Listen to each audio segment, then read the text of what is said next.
Welcome to Gwinnett County Public Library's Meet the Author series. My name is Amy Perry, and I'm an adult services specialist here at the library. Now, I'd like to introduce our guests.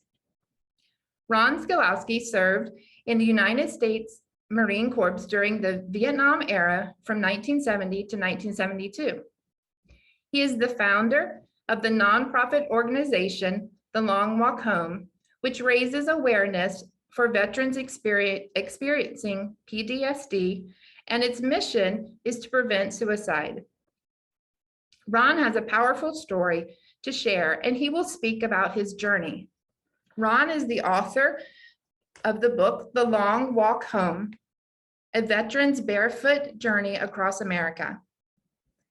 Please welcome Ron. Good evening. Hello, thank you for having me on. Thank you so much for joining us tonight.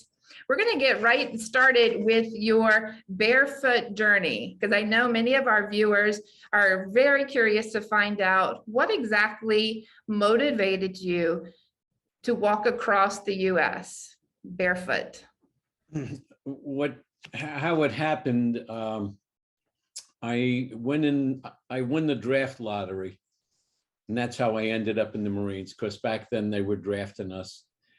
And I went in unwillingly. I was number 34, and I went in to hurt my parents, because back then everything was black and white for me at that age. You know, if you say this and do that, you're a hypocrite. And, you know, so I saw hypocrisy in everything. And I grew up in basically what everybody did at that time, a dysfunctional World War II home. And so it was a great opportunity to hurt my parents for what I thought was hypocrisy. And I regretted it, because what happened, my parents asked me, "Why are you going in the Marines?" I said, and because they says, "You don't believe in killing, so why are you going in?" Because I was really Catholic and I believed in the 10 Commandments, and I did that, and that's the way I was raised. And I says, well, it must be okay. The church doesn't stop it, because that was hypocrisy I saw. So I figured it must be okay, and I want to experience what it's like to kill somebody. I said that, and my mother cried, and I wish to this day that I could have taken that back.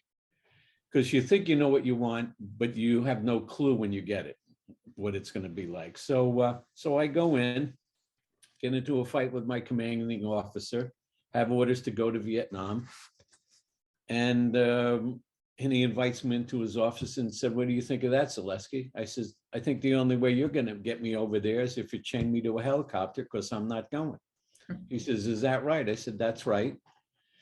And I leave, and I go home, and I don't say a word to my parents, because I hurt them enough. And I get down on my knees, and I say, "God, help me, because I don't think I have the courage not to kill another man, because I'm afraid and I want to live." And I decided that I'm going to suffer the consequences for my actions. So I go to California to ship out, but I'm prepared to go to prison or face a firing squad, because I don't see how I could live with myself for doing that. So I'm supposed to go with 5 other guys. They all go. And when it comes my turn, I say, "I'm not going."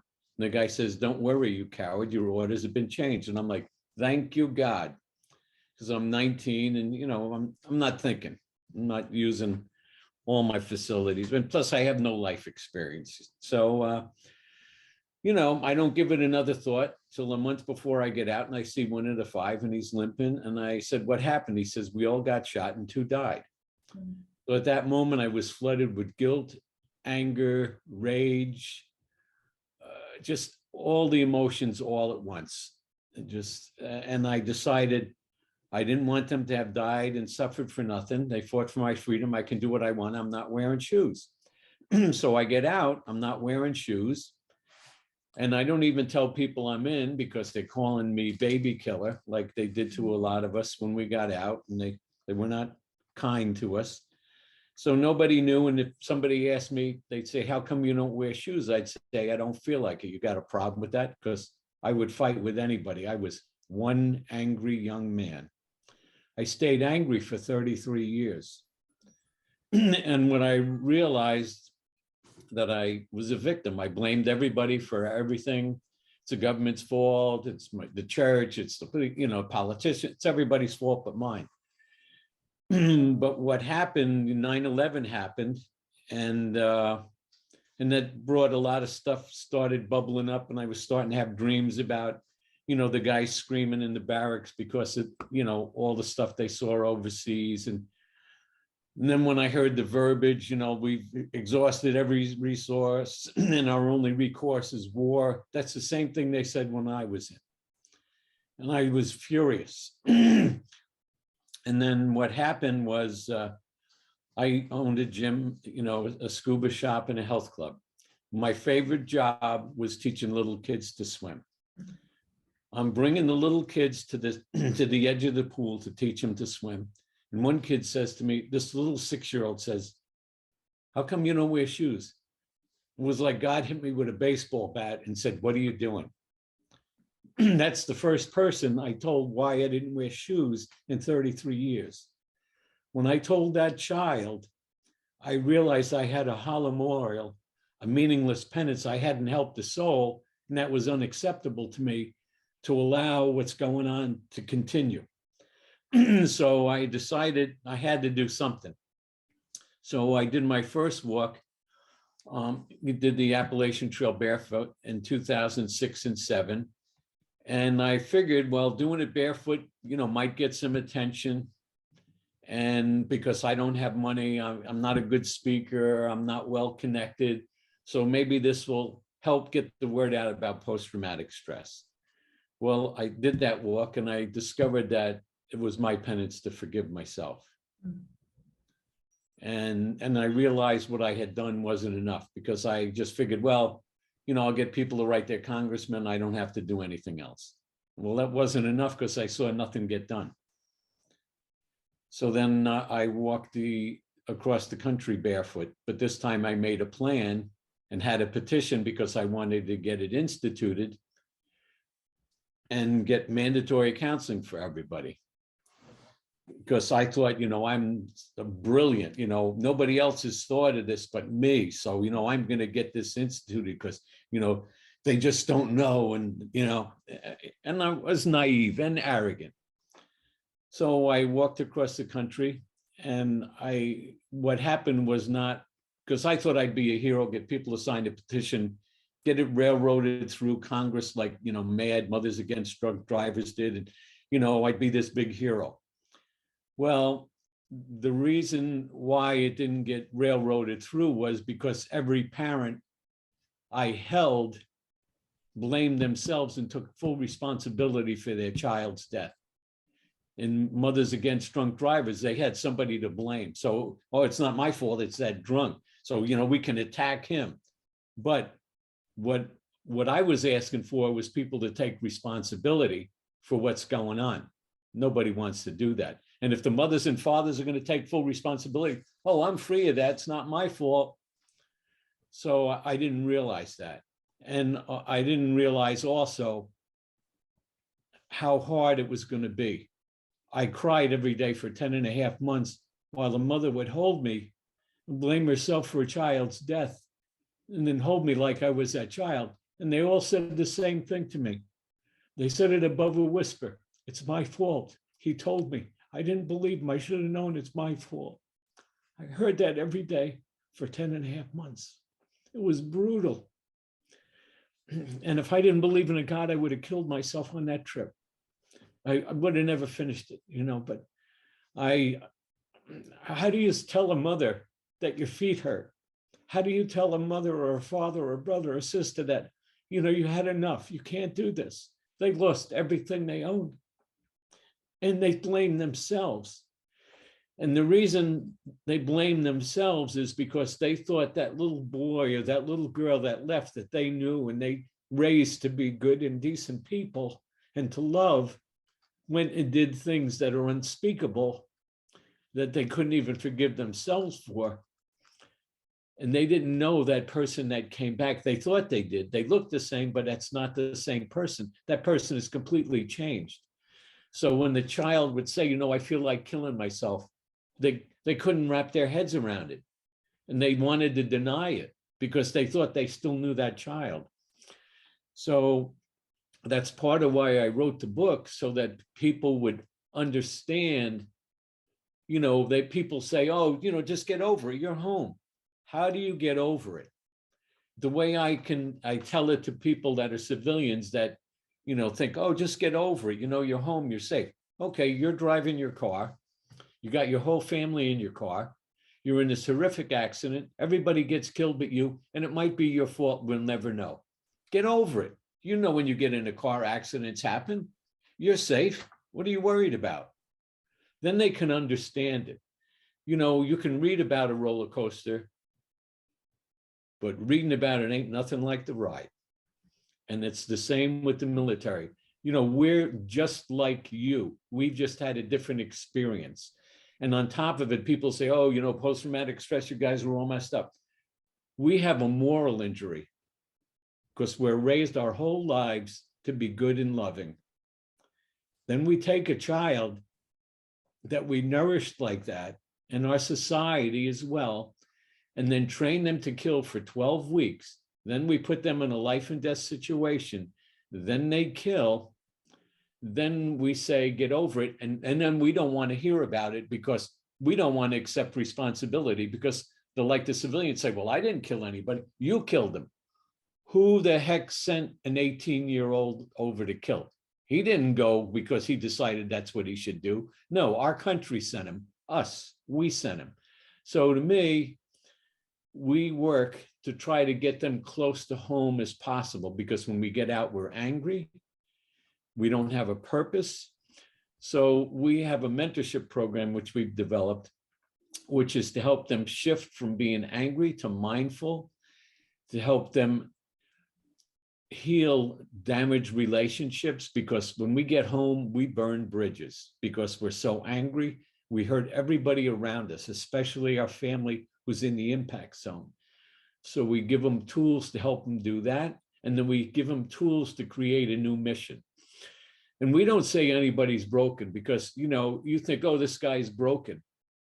You're not human if going to war, going through the military, even if you don't go to war, doesn't affect you. You're a rock or a chair if that experience has no impact on you. So with this program, we help you make that shift to see differently. And you're not broken. We make mistakes. And I don't say, you're broken, you need this program. I say, you want to help a veteran, help your brother. But before you do that, you have to take this mentorship program, because we lead from the front, not the rear. So you have to take the program first, then you can guide the next person through it. And we don't help anybody. We walk with them on their journey. They are brave enough to allow us to walk with them on their journey when they take these challenges. And that to me is special. I used to give my advice freely because it didn't mean anything. And who wanted it? Nobody wanted it. But when people started asking me for my advice, I'm like, oh God, what do I say? Because now it means something to somebody. So when a person volunteers and says, I want to help a veteran, and then they take the mentorship program, they're allowing us to walk with them on their journey. And then they're available, they're making themselves available to walk with the next guy, because most of us don't need much help. We just need a little shift. And also when you say, oh, do you need help or do you want help? It's like you're judging this young man or this young woman that was trained to be the people you go to for help. They weren't trained to go for help. Oh, I need help. No, they're trained to be the guy you go to because you're scared and you need protection. That's who we are. So you think we're going to go for help? No, that doesn't happen. So when we put it this way, 90% of them volunteer to go help their brother before they'll help themselves. So that's what makes it powerful. What makes it powerful is then we build those connections with other people. And we do this for the families as well. We take anybody as a mentor because we're all involved. Because people think, they don't take into account the damage we do. They say they used to have this term, acceptable collateral damage. If we lost 7% of our population to protect the rest, that's acceptable. What they don't know is we impact the entire country, because each one of us affects 25 people around us. And everybody in our impact zone, our family, is impacted. Like I told you before, we had a shelter in the Keys for homeless veterans. 80% of my clientele were children of veterans that were destroyed before they got out of the house by somebody that's messed up. And I'm a product of that, and I also became that. My father beat me every day, physically or verbally, every day of my life till I left home. Every one of myself and my siblings have had trouble with the law, drinking and drugs. That's not a healthy family. So with this mentorship program, when we help the veteran and he shifts from being angry to mindful, and then to creating a mission and having a purpose, he's more loving, he's more considerate of his family. And that one person, people think, oh, you're just helping one person. That one person has an impact on the entire community. When I walked the Appalachian Trail, I went into this one town, Munson, population of around 800 people. Everybody I met in that town said, you have to talk to this young man. He's been home a year. Everybody I met. So he impacted that entire town. The day I was leaving town, I saw him. And this logo is a reflection of that, because when I was walking down the road, I saw this little girl holding this man's hand. It was like she was holding a balloon. That was the only thing holding him to life. And he was angry, and I got it, because I was angry just like him. And the impact he had on that little girl. She was his caretaker. She's a 9-year-old girl keeping her father alive. It should be the other way around. That's why this is important to me. I get emotional because when I talk these, I lived those stories. I was there. I saw the look in their eye, the tear in their eye. I felt them when they held me, when they cried. So it has a huge impact on me, and if I cry, that's just too bad. That's where I am. And people say, oh, you got post-traumatic stress. Well, if you did what I did and that didn't affect you, you're a rock. There's something wrong with you. So if people got what I got, we wouldn't have the problems we have. We'd be doing something about it. I'm doing what I can. This is what I know to do. And I know to do it because I went through it and I developed this program, and I can share it with them. I can show you the way, and I can walk with you on that way. I'm not going to tell you something I haven't done or can't do, because to me, that's hypocrisy, and that really bothers me. So that's why we do the program. That's why we run it the way we do, so that people can, lead from the rear, then make a difference. And a lot of people say they want to help. But what happens is that it's just words. They want to help. It's not saying they're going to help, because once they see, oh, I have to work. Oh my God, that's too much for me. I don't want to give up the time. These young men and women gave up their freedom for you. And some of them gave up their life and their limbs. I think we can give them an hour of our time a week. I get, it upsets me, what goes on. And like I said, I'm doing what I can. And if you have something that you're doing that's working and you want some help, I'm behind you, but you got to be doing it. Don't come to me and say, oh, I got this great idea. Why don't you do it? Well, I'm going to do as much as you are. If that's how much you're doing is just talking to me, well, obviously it doesn't mean much to you, and that's how much I'm going to help you. But if you want to help me, because I do these mentorship programs, we do them every week. We're still developing them, making them better. If you want to get involved, please go to our website, sign up for one of the programs. Give us your email address. We send out newsletters of things we do. I'm passionate about this because this is my country. These are my children. You know, you have children in your house. You think, you know, your neighbor cares about them as much as you do. I mean, I look at all those children in there as mine. I mean, I'm 71 now. They can be my grandchildren now that are in there. You know, it upsets me. And that's why I do what we do. Because, you know, to be upset and angry like I was, blaming everybody else, that helped nobody.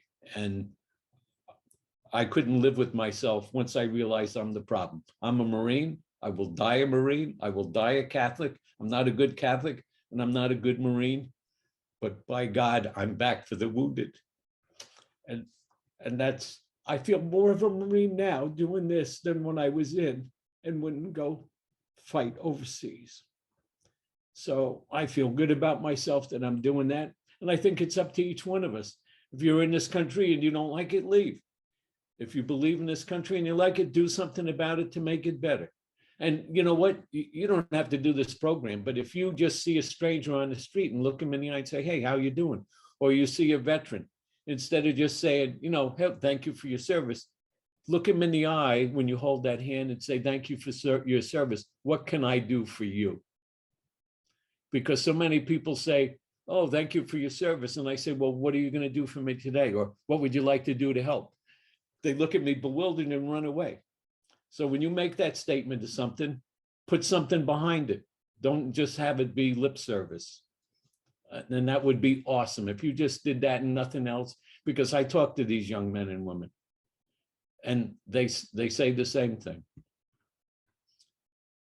Be quiet if you have any questions that want to answer, or do you have anything you'd like me to talk Ron, about? you gave us lots of information, lots of things from your journey and your very emotional journey that you had personally and physically. I have a few questions while our guests are kind of taking in all the information that you gave us.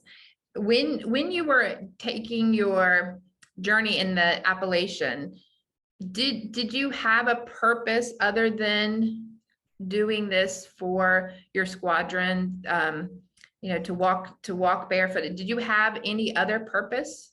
Well, my purpose was I had a form letter that I gave to people to send to their Congress, you know, their politician, to get legislation passed for mandatory counseling.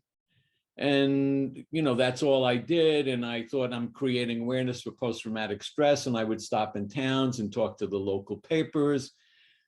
But when it ended up happening, it was kind of like my penance to forgive myself for sitting on my hands for 33 years. Being Catholic, I know about guilt and penance.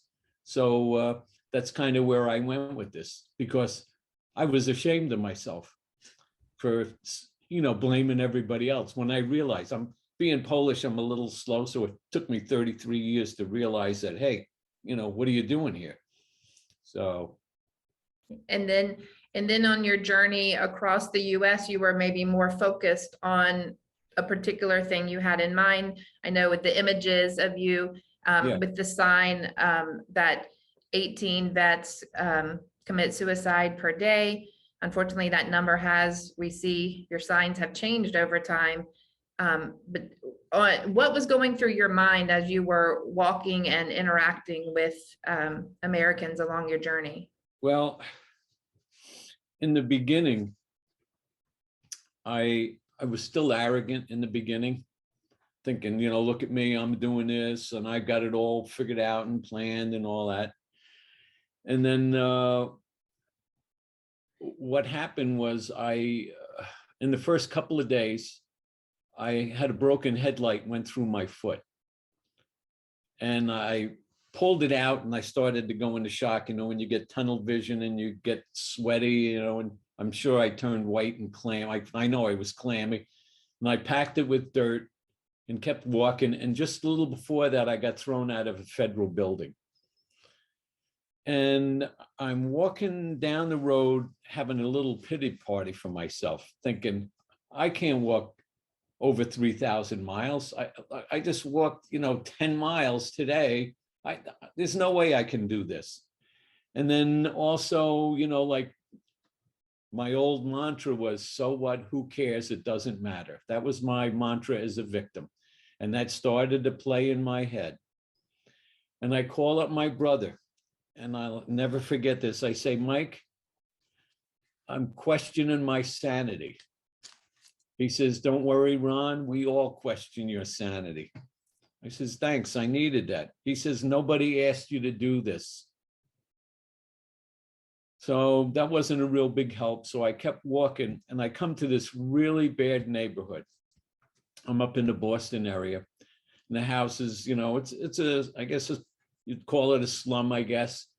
Houses are real close together. No lawns, no manicured, just dirt and broken cars and telephone poles and garbage all over the place. I come to this one place. He's got a lawn out by the curb that's 4 to 6 foot long by 1.5 feet, 2 foot wide, that was watered and cut with a lawnmower. And I knew it was cut with a lawnmower because the grass was all even, and I saw the wheel dip in it when he went to get it on. And I laughed. I'm like, what is this guy thinking? What is he trying to prove? What is he thinking? I stood and stared at that. I don't know how long I stared at that, thinking, what is this guy? What is he trying to say? Then I realized he doesn't care what anybody thinks. He's doing it for him. Then I realized that I had been doing this for the veterans, that I wanted recognition or whatever it was, because I'm this hero and this brilliant guy. I realized that I was doing it for the wrong reason. So I did it at that moment. I did it because I cared. It matters to me. And I want to do this. Then I was able to go on. And then I also looked at it. You know what? I'm going to walk today and see how I feel tomorrow. Because thinking about walking 3,000 plus miles, I just couldn't wrap my head around it. So I figured I'm going to walk today and I'll see how I feel in the morning. Because that's how we eat elephants in Poland, one bite at a time. And it changed everything for me, because then I didn't have a resentment. I didn't have expectations. And then it was good for me. Because when I start to get resentments, I get angry. There was no anger. I did this and I felt guided. I mean, near the end, I knew God was with me every day. I wasn't always with God. He protected me because at the end, I was so arrogant to believe, I was having this conversation in my head. I'm so awesome. I'm the only guy to walk across the country barefoot. I went through blizzards and heat waves and, broken glass up my foot and all of this stuff. My feet bled every day after the first month. I'm awesome. And I'm 20 days from the end. I mean, I got 300 miles. For me, that was a cakewalk. And I'm in the desert. And I'm on a road that's as straight as an arrow next to a railroad track, because that's how they built them way back then. And I'm in the center of a dirt circle. I can see 8 miles in any direction. I can see the horizon. There's nothing to obscure my view. And I'm having this, this great talk about how awesome I am. Nobody's arguing with me, so it must be true. And a car pulls up alongside of me. And it's, it's not a new car, and it had a little dent in it, and the woman in it, was missing a tooth, and, had clothes were nice, but, not new or anything. And she rolls down the window and said, and I know that she had to go at least 19 miles because the last town I passed was 19 miles because I looked at my map constantly. So I knew where I was. And so I knew she had to go at least 19 miles to see me. She says, I came out here to see somebody who cared. Thank you. My father was a veteran. My brother was a veteran. I'm going to get you the best lunch you ever had. So, and I'm thinking, wow, that just proves how awesome I am. Here's a woman goes 19 miles out of her way. Then she's going to go back and forth again. She's going to do almost 100 miles to bring me, the best lunch I ever had. So she turns around and goes back, and I'm still having this, this little parade in my head, how awesome I am. An hour later, and when she left, I said to myself, geez, I hope she doesn't think I'm a vegan, because I should sure go for a roast beef hero. And I don't give it another thought, thinking, well, if I see her, great. If I don't, you know. So an hour later, she pulls up, hands out a little bag, the size, you know, those little drugstore bags that are about that big. Mhm. Hands that bag to me out the car and says, God bless you, the road you walk on, and your petition. And I say, thank you. She rolls up her window and I'm walking and she's just driving around in front of me. As she's in front of me, I open the bag and I look in, there's a bottle of Coke, a bottle of water, a Mars bar, and a package of those orange crackers with peanut butter. And she's, you know, to my side now, and I look up and I say, God, is this the best lunch I ever had? I turn around to see her. There's nobody there but me. Mm. I'm alone in the desert with this lunch. And I stood there and cried. And I said, God, I expected my angel to have wings. That's when I realized he was with me every step of the way, because if he wasn't, I would have never made it. Mhm. Because it would have been so easy, because people had hit me while I'm walking with the sign, hit my sign with their car. People had shot at me, spit at me, cursed at me. So, I mean, it was a miracle that I made that walk. Mhm. So that humbled me, because then, you know, because up until that point, I used to believe I did everything. Nobody, I did this all. I'm so awesome. I did this. No, no, no. No, he was with me. Mhm. So that's that. I kind of lost what the question was, but No, it was perfect. And I was just asking if you, at what point did you see that you had a purpose during your walk? So I think yeah, you said it perfectly by, you know, knowing that you had God right there with you the entire time, and just realizing that, and that it's a bigger picture to what yeah, your mission was at that time.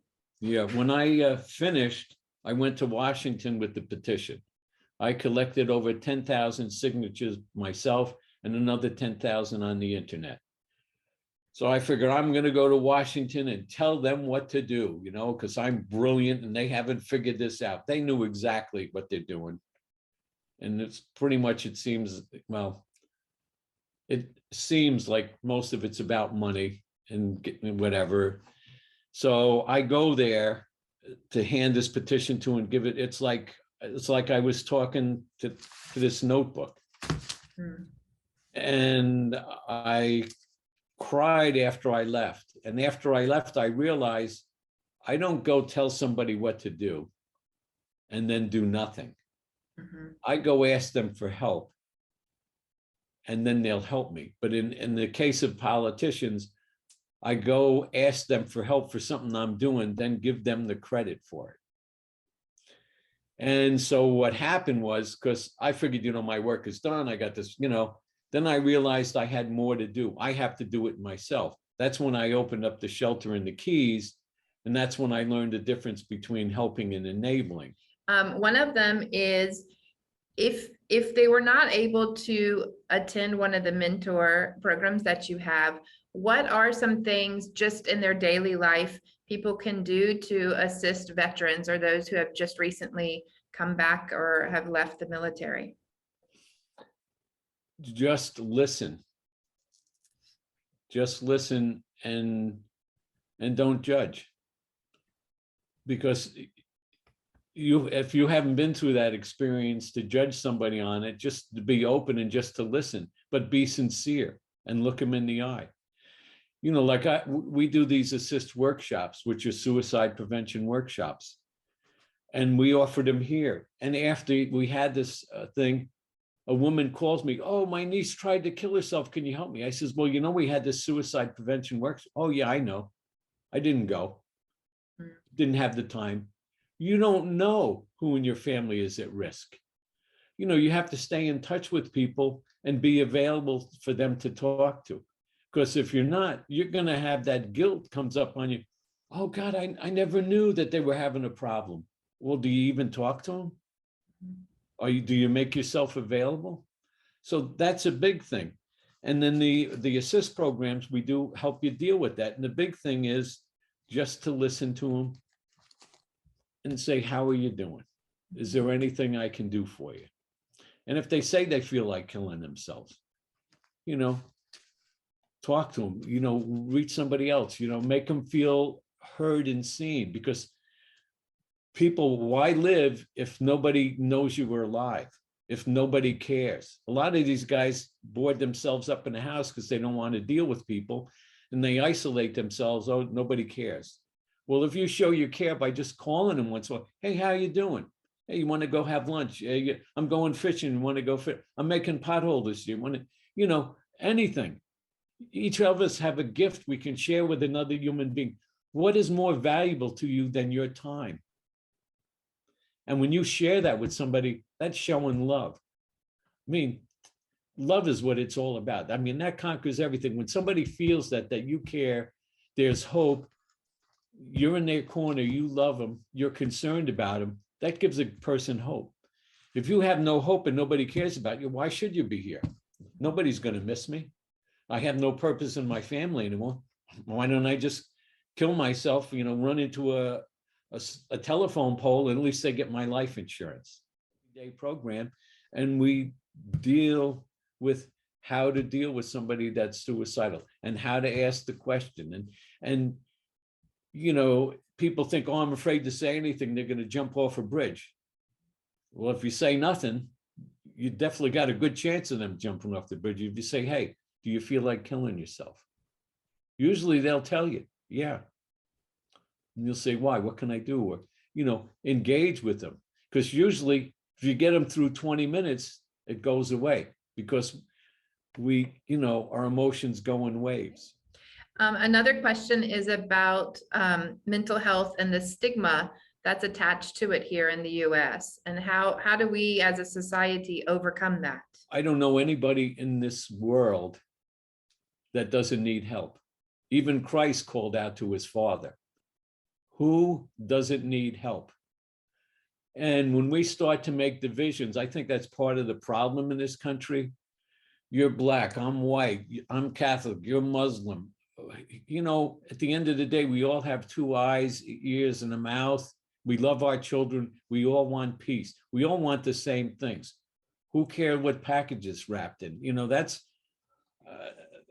so to get over the stigma, you know, acknowledge it and accept it. And then, well, what can I do to help you? What, you know, if they, you know, see what you can do to help them. What can I do to help you? And, you know, they say, oh yeah, you all have post-traumatic stress. Every human being has post-traumatic stress. It doesn't have to be severe as a person that's been in the military, but we have a greater chance of it because we're involved in killing people. So that's definitely going to be more stressful for you. And post-traumatic stress, it becomes a disorder when you don't get proper sleep. And then it becomes a disorder. But if you get rest and then you deal with it and shift the way you look at things, because there's a lot of different modalities out there to help with that. Accept them where they are. It doesn't mean you have to put yourself in harm's way, but you accept where they are and understand that. And then if you can help, fine. If you can't, maybe find somebody that can. But you acknowledge that person and that you're available to help, or you can help in what capacity you can. You know, it's up to us. I'm no different than you. You're a woman, I'm a man, but we still have the same belief. You know, we love somebody. I don't know a person in the world that doesn't love somebody. And that's what it's about. That's what's real. And you work from that foundation. What do they love? What do you love? What can you do to share that and create that bond with another person? You know, I struggle with things just like anybody else. You know, I get angry. You know, I get judgmental once in a while, but what happens when I get judgmental and then I just find out why they did what they did, then I'm ashamed of myself. because now I judge this person and I didn't know why they did it. And when I find out why they did it, I would have done the same thing. Mhm. Yeah, we as humans have kind of a double-edged sword of trying to, be in good relationships, but not truly understand the other person. So it's definitely an obstacle we all try to overcome at different times in our life. Maybe we're more successful with it than others. Yeah. Right? So another question we had was, at what point did you decide to write your book? And do you have plans to write another one? The first attempt at the book is when I finished the Appalachian Trail, thinking I'm so awesome. And the vice president of the World Trade Center hooked me up with the ghostwriter for Jack Ludlin. And the guy says, I get 25 grand to do this, but for you, I'm doing it for $250. So I sent my first attempt and he sent it back to me. Every page was covered in red. And he said to me, never send me anything again. You're not a writer. And, because he said, you're not the president of the United States or the Queen of England. Nobody cares that you ate sardines with farina for breakfast. So that when somebody does that to me, that's like telling me, go ahead, write this book, Ron, because nobody's going to tell me not to do something. But what was good was I wasn't ready. And then I kept a journal when I walked the Appalachian Trail. I kept a journal when I walked across the country. And then I worked on it here and there. It took me 14 years to get that book out. But I was ready last year because every time I would read and reread the book, more stuff came up for me. Because in the beginning, one of my first shots at the book was I was preaching, telling everybody what to do. After I read 2 pages, I'm saying, I won't even read this book. And I wrote it. But then I figured, you know what? I'm not going to tell anybody what to do. I'm going to come from the point, this is what I did. To be totally transparent. And that was tough. So all my warts and everything, they were out there for the world to see. And this is what I did. And this is how I saw it.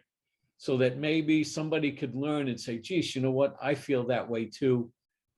And maybe I can see it the way he does. And then also for civilians to see, geez, I never knew what they went through. I had a woman get a hold of me and say, you know what? I'm glad you wrote this book because I hated my father. He had been in the military. He wasn't overseas, wasn't in combat, but he was mean to us and abandoned us. I hated him. After I read your book, I understand. Thank you.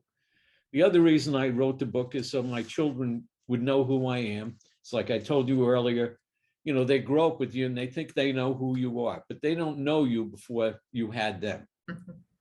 And I would bug after I wrote the book, I'd call my kids up. Did you buy the book yet? No. I finally had to buy the book for them. I buy the book, then I called, did you read the book yet? No. So I finally said to my one, I says, are you going to read the book? He says, maybe. I says, could I have something stronger than maybe? He says, I can make it happen before you die.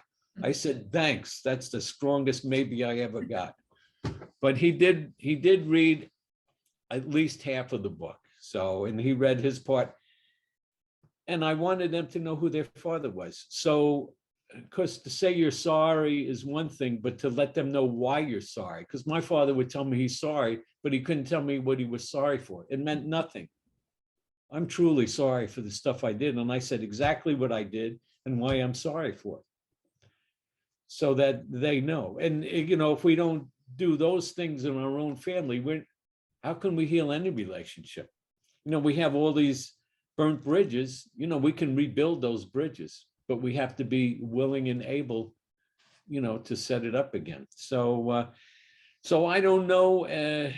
I don't plan on doing a sequel because I don't know if I got another 14 years in me.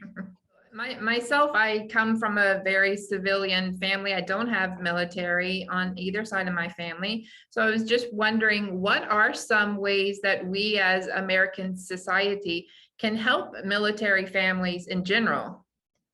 Just listening. You have no idea how important it is to listen and just to be there and be willing. I still walk with my sign. because I don't want people to forget, and I want people to know I'm available, and people stop me once in a while and talk. And when I got back from walking across the country, and I was living in the Keys at the time, I was walking with the sign, 5 days a week. I gave myself the 2 days off for the weekend. And I have these internal conversations going once in a while. And I'm saying, God, I'm getting tired. I can't keep doing this. And then I get that response that I know is not mine because it's too clear and makes sense, So I hear, well, I know you are, but I'm not, and I'm going to keep using you. I'm like, okay. So the next morning I get up and I'm dragging my feet and I'm walking. Halfway through the walk, this 20-year-old man comes up to me. He says, I was going to kill myself today. Thank you for being here. Then I got it. I'm fortunate enough to know that I've had an impact. You'll never know the impact you have just by smiling at a stranger and saying, hey, how you doing? Mm-hmm. Because people are so afraid to engage with one another now, and that's the problem. And the fear promotes more fear, and it promotes isolation. I mean, I have no problem going up to anybody and saying, hey, I've gone up to some big, scary looking guys and made a joke about their tattoo. Mm-hmm. One guy had mother on his arm and a heart, and I says, what is that, your girlfriend? Or I made some wise crack about that. Mm-hmm. This guy breaks out into a big grin and tells me about it. Because I wasn't afraid and I engaged with him. I saw him, I acknowledged him. So people want to talk. People want to be connected. The biggest complaint in the world is, I feel alone. Mm-hmm. Everywhere I go, there's somebody underfoot. I mean, you cannot help running into somebody. You go into a store, it's packed. You go on the streets, it's packed. You go into, those are people. What does it take to say, boy, that's a pretty dress you have on. Why, that's a pretty smile. Oh, thank you for waiting on me. Mm-hmm. You have no idea the impact that has when you're sitting in the line waiting in a grocery store, the person next to you. I was in a line in an Arby's when I walked the trail, and I talked to everybody. So I talked 3 people in the line of 5 people were dealing directly with somebody that had a suicide or had the suicide themselves in their family. You think you're just in the line and this issue doesn't affect anybody. 3 out of 5 in that line in Arby's out in the middle of nowhere. Right. So just starting that conversation can be that's all. And it's not rocket science.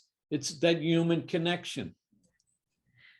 Well, Ron, we are just about out of time, and we do want to thank you not only for tonight, but thank you for your service to our country. And thank you for all that you've done for this mission to help prevent suicides among veterans and others.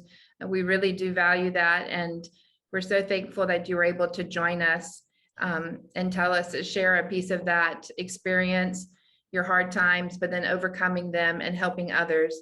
And we're very, very fortunate to have you join us. Yeah. Thank you again. Well, thank you. And we accept any donations because it costs a lot of money to do all the programs and stuff like that. So any help we get is awesome. And any volunteer, because we're working at creating a better volunteer base.